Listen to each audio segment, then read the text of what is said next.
Welcome to B5 TV today, and I'm your host James, and I have my guests today. They can introduce themselves first before I go to the topic first. Just your name and what do you do. Hello viewers, my name is Laban. I'm a photographer, cinematographer, and a graphic designer. I'm humbled today to be here at B4M. Thank you. Welcome to the show. I'm Daniels George. I am a managing editor for a company in California, US, and I'm happy to be in this show with James. Okay, today we are going straight to the question, and the question is maybe I think let me start with it. The issue is here is do men go through GBV? But let me first explain what the GBV is. GBV is violence against a certain gender. It can be psychological or physical. So, do you feel men are being abused? Yes, men are being abused.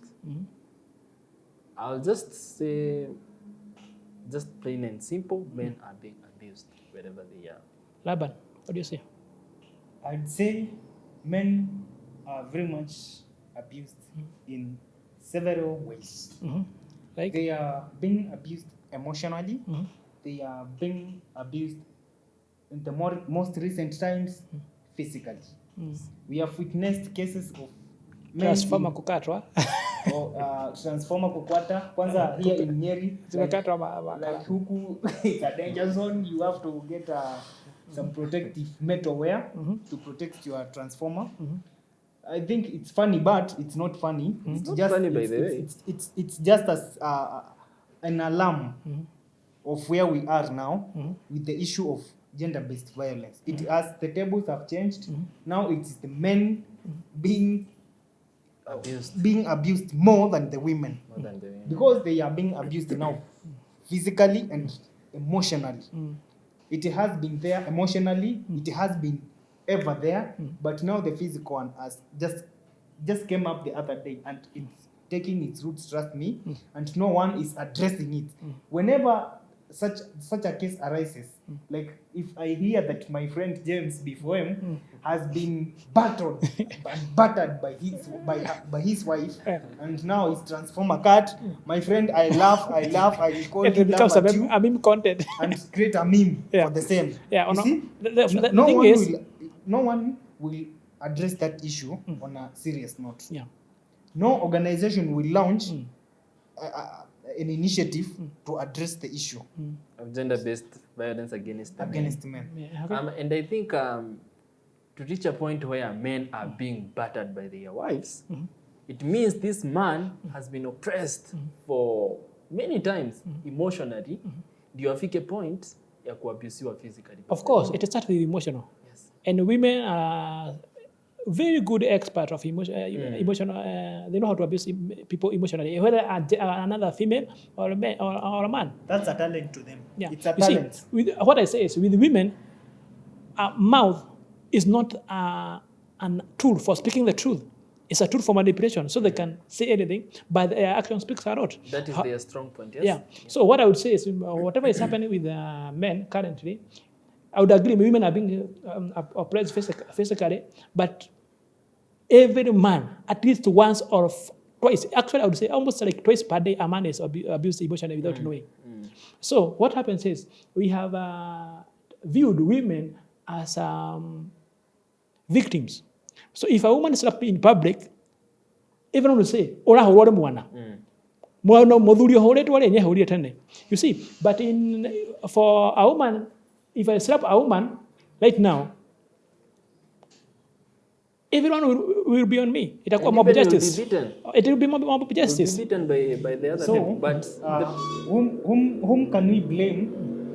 What can we factor in as the cause for the rising cases of violence against men?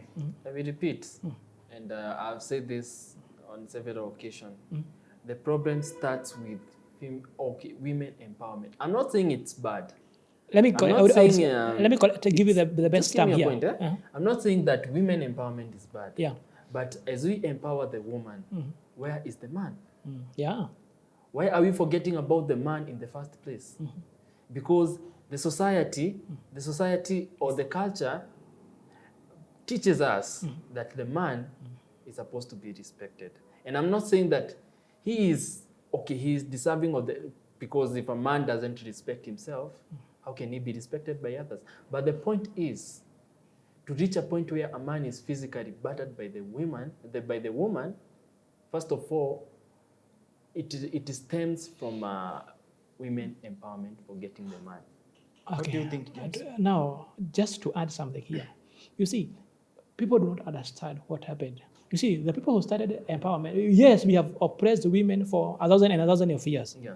But when we came now to give them a chance to speak, to empower them, it didn't mean that we now have to destroy a man to empower a woman. Yes. So my issue here with empowerment is, this good empowerment is good, but whatever you have right now, It is negative. it's negative. Yes.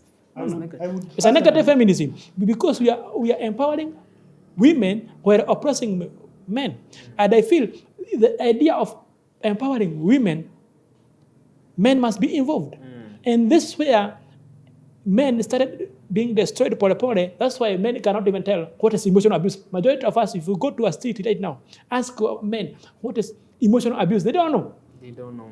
If a man will say, I'm not emotionally, I'm not abused, but yes, you're not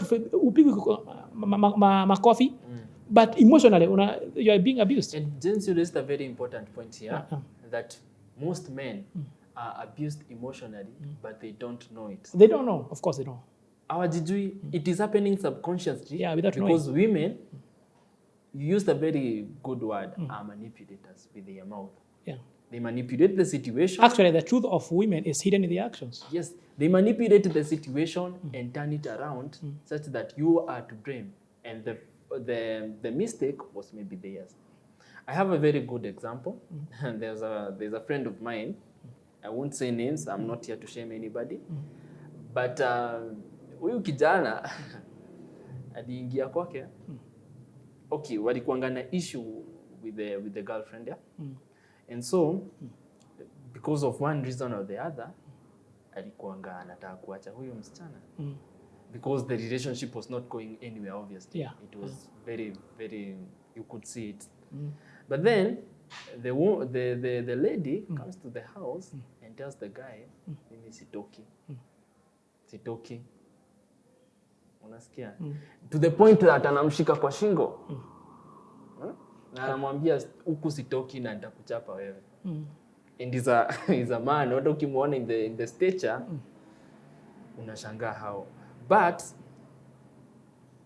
I guess the guy has been oppressed, just that he cannot fight back. Yeah. And you know,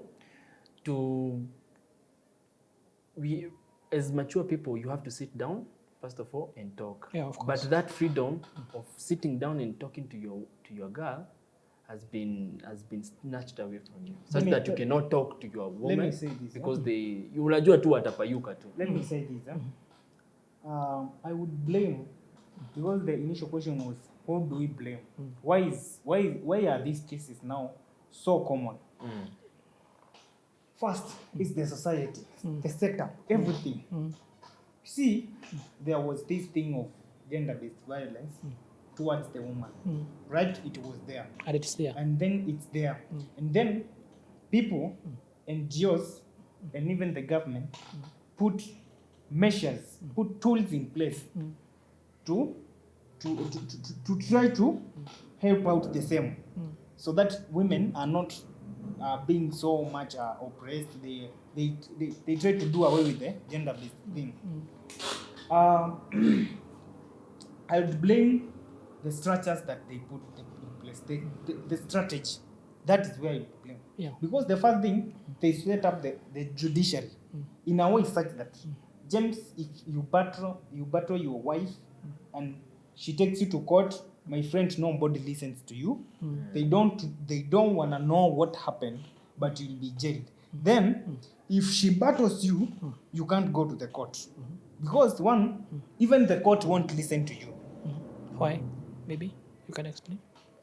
The reason is the setup, the culture, everything. They'll say, Mindset. The mindset. They'll say, how now?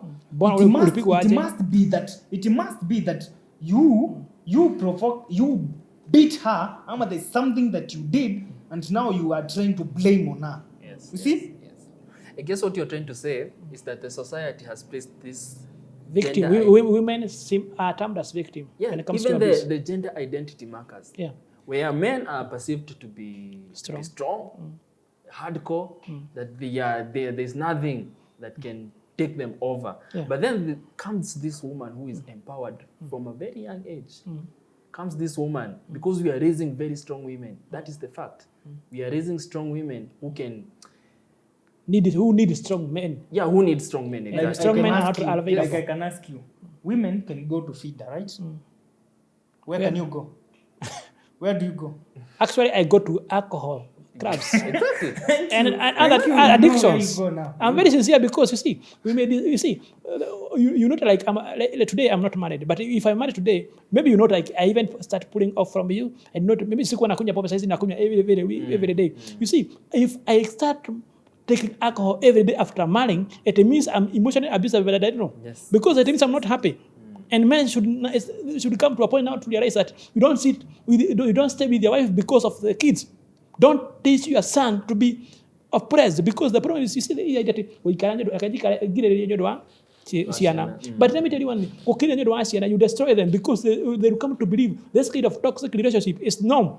So they will also be oppressed in their relationship once they grow up. That is the truth, yeah. And what I came to realize also is that this labeling of victim is a big issue here. Because right now, if I have spoken to many women, yes, and I know we cannot speak about gender violence without talking about mental health.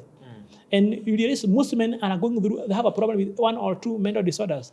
But because we have been taught, like, everyone is attacking us, we cannot speak. So you find the majority of men, you cannot tell they're suffering from mental health, but they are all in clubs, majority of us. I want to support that point, James, by Yeah. saying, if you look at the traditional man, Yeah. he was a very calm man. Yeah. He was a very composed man. Yeah, very composed and calm. Very composed, very calm. Such that even if you provoke him, he won't react to the situation. And that's how a man should be. That is how a man should be. Yeah. But now, we have reached a point where this man is now taking a shocker and Slashing the woman. slashing the woman. This is what a man It means that man, is destroyed. physically, Ego imepotea yote. psychologically. Yeah. But imepotea. let me tell you, is there, because when we are talking about GBV, and when GBV was being put up, when people were realizing now this is too much, This gender violence. it's Yeah. too much, Yeah. it revolved much on the sexual harassment. And it's more, Yes, and yes. actually, Now today, are men being sexual harassed? actually, I agree totally. we are. The issue We are is, endangered species. you see, the idea is there's one thing, men can be abused sexually or emotionally without knowing.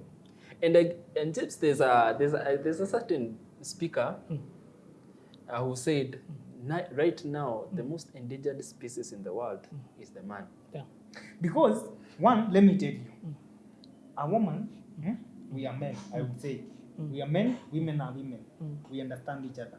So, for you to harass a woman, you spank her, maybe you touch her boobs, maybe you do some... Without consent. Yeah, you do some advancements. But how do you harass a man?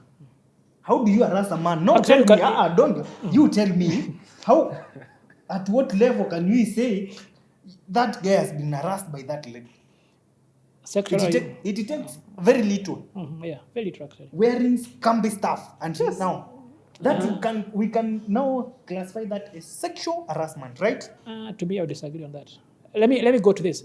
During our Stone Age, actually, at a size, some Masais do not fundiki nyonyos. So the idea is, you see, it all starts from this point here.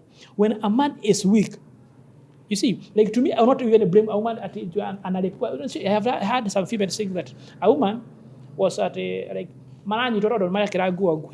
you see, like women are being sexualized, are being oppressed because they are wearing too short dresses. To me, I disagree with that, by the way. You see, the point comes from this point. A real man was calm. A real man knew, like, if this woman doesn't love me, I don't have to kill her because I can get another man. A real man who was calm and knew very well, I'm the best, and I don't have to give money to any woman to love me. But the issue comes here. You see, so to me, I don't blame the clothes. I blame our mind. Our mindset. You the see, mindset, yeah. kitambo hatuko tunavaa nguo, but juu Kristiani walikuja wakatubia tuvae nguo saizi. So dem hata sasa akitoa nguo kidogo, unaona kama ni big deal. Ukienda kwa Unasema- see, if you go to Wamasai wamewaja funika nyonyo. Are they being raped like that? Whatever I'm saying is, James, those days there was no such cases of skimpy clothing. Because everyone was almost naked. So I think we are trying to say Not that naked, maybe- not naked. Is the society no, no, no, to no, blame no. You know, like where I come from, right today, today is the 20th century. 21st. Where I was brought up, even today, a girl cannot even wear a trouser. One thing I understand, because it's not a very cold place, so they can comfortably survive on skirts. The skirts, the long one, not very long, but you know they are long enough. Right now, today, you see, there was no such cases of skimpy clothing. So those stories of sexual harassment were not even there. And then when that came going away, there was now the raping. The raping came across. The rape. Laban, I would disagree on that also. I would also disagree because also. because remember you are living in the 21st century, and then when the world is commercializing and growing big, we cannot live in this Stone Age era still. You know, we have to also grow. We have to also accept the change. Sure. You know, we have to also accept the change. I agree with James what he's saying, that the mindset, Ndio shida. the mindset ndio shida. Because we have been taught that, not we have been taught, but we have instilled this mindset that msichana akivaa hivi, we are supposed to maybe react to the to our selfish No, desires. it is whatever it is that now the girl used the traditional girl used to Maybe- fully cover herself, and now this one has not covered herself. Maybe and what this you're is trying back. to say, You see, maybe to me I would say Laban- this. Media has sexualized women. Yes. That's the issue Yes. here. And let me tell you one thing, by the in a good tradition, once you go through circumcision, actually kuna time wanawake na wanaume walikuwa naiba at night naked, if you don't know. But half James, naked. get his point. I get his point now. Yeah, What yeah. he's trying to say is that now when a girl walks in with that intention to maybe- sometimes they do it, Yeah. and that becomes part of sexual harassment for the man, for the man. So it is for the women, they are coming with that intention, but for the man, hana your intention. But what does he do? Men are natural. We are natural. We fall for Visual what we things. see. Yeah. You see, we react to what we see, and this makes the man. If a girl walks in half naked with that intention, na anakuja kuku, definitely utafall. The issue That with is what you is, see, I think. to me I would say Laban this. is saying. Whatever happened is when Christianity came, we were never taught how to. We were never given a chance to be African Christians. No. We were only given a choice to be either be with your evil traditions, or you drop that and become a Christian. So we never looked what is Christianity offering, what is good for Africans and what is not good for Africans. So we took everything. So in that scenario, men were destroyed in that case. Like men walikuwa wakienda circumcision, kuna place walikuwa naenda wanaogeleshwa na vile how to be a man. Sasa hawaogeleshwi because Christianity destroyed that, and that was terms evil. Unaona? The other thing is in our early times, in Kikuyu or in another tribe, you have not there was this thing. Wanawake walikuwa, unaona, ulikuwa unachaguliwa na dem na baba yako. So you had no problem of like I cannot get a woman. Saizi some few women who has that the issues will say like siwezi pea mwanaume for free, afadhali mwanaume anadependa. Sasa sponsor wanakuja, and with this kind of thing the modern man has out of fear. One, he's not hakufunzwa kujipenda ako mtoto mdogo because the father was not present, because most of dads currently be after wazungu kukuja, they become ATM fathers who only provide and they are not present in their kids. Unaona? Right now saizi after kuoa uliambiwa like dema akikukataa utafanya nini? Uliambiwa na mtu. You see, uliambiwa like if you feel like you attack a woman, what do? Umejifunza from online internet, unaona? So that Not even internet. Like you provoked, you beat the first girl, and then you realize, I haven't even done. You realize this girl was talking so much. I slapped her. She cried the whole day, and then it hit you back that I shouldn't have done this. You see, it was useless. Yeah. And then you learn the next time a girl provokes you, you can't even beat her because you know ni mdomo tu.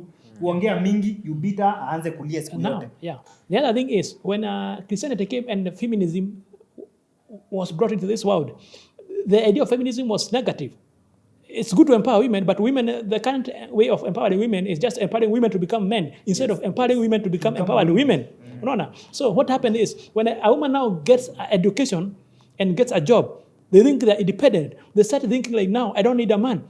A woman knows very well whether you don't need. Actually, men were made to be without a woman, whereas women cannot live without a man. Don't be seated by anyone, by the way. Look at, to me, I would say we need to learn more from lions as we conclude. Like lions, the female lion is the hunter, so it's independent.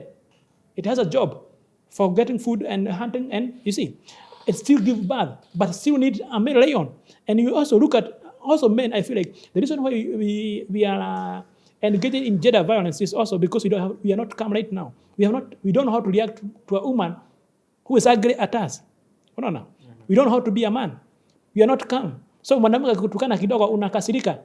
And women are very good in provoking. And most I would say this, anytime a woman, most of the time you realize like most gender violence or violence in marriages or relationships, sometimes it starts with a woman provoking a woman, abusing a man emotionally.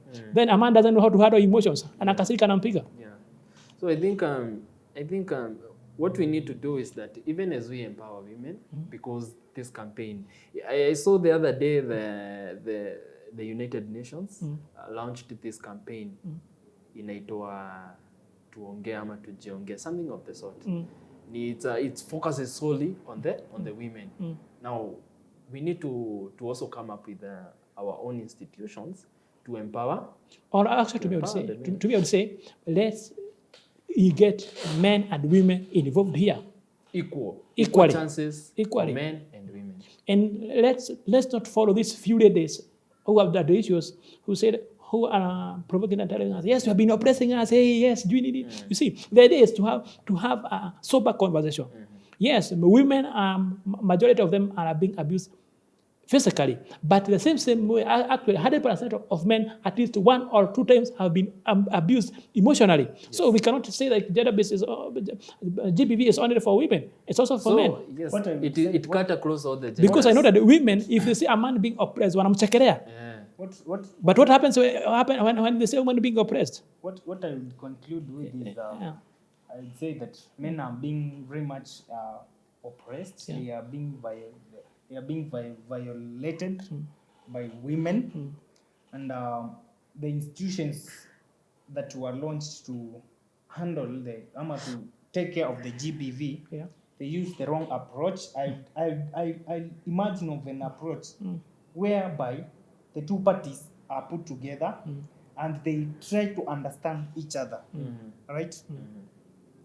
Try to understand each other deeply, inclusively. So that because we are living together, when issues arise, because they must arise, we solve together. I know I can understand why you are so bitter at me, why you are calling me names, and I know how to handle that, and we live harmoniously. The second thing I would say is that man, at some point, we men, we should go back and see what our forefathers were doing, and where we went wrong. And where we went wrong. Because when a child was growing, a boy, and now he was getting circumcised and now graduating into manhood, during the ceremony, they would stay at the forest, and after they are circumcised, they would be taught what is a man. And how to be a man. And how to be a man. There was that kind of initiation to the manhood. Today, we should see how we should set up our society for the same. So that boys graduate into men.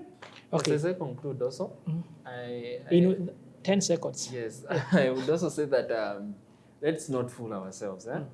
Men are being abused emotionally. Even as we say that women are being abused physically, let's not forget majority of men out there are suffering emotionally. Yeah. Like there is this stigmatization against men, which needs to end. Right now, right here, it needs to end. 2020, hatufai kuruka mwaka, 2021, still talking about these issues. And also we need I'll say that the society is to blame 100%, because we have taught that man is supposed to be strong. Even when he breaks down, hakuna mtu wa kumsaidia. Yeah. Yeah, so we need to change the paradigm. We need to change all these issues 100%. Yeah. Okay, that's what for today. But to me, I will ask to you, our viewers, it's very simple that anytime a man is, especially in public, abused physically, it becomes a meme content, it becomes comical. But when a woman is oppressed, it becomes a serious issue. Let us not feel like it's only one gender that is being oppressed. And just today I had my all-male guest, but next time I have all female guests on the same topic. So it doesn't mean that we are just here like just to speak about negativity about women. No. I just wanted to feel the perspective of men first and women first, and later maybe bring the same people, men and women in the same group together, and we speak about this thing. It's really happening. Women are being abused every day and in and out physically, but where all men, at least once or twice, have been emotionally abused. So this for today. Till next time, I'm your host, James. You can like, share, and comment. Till next time.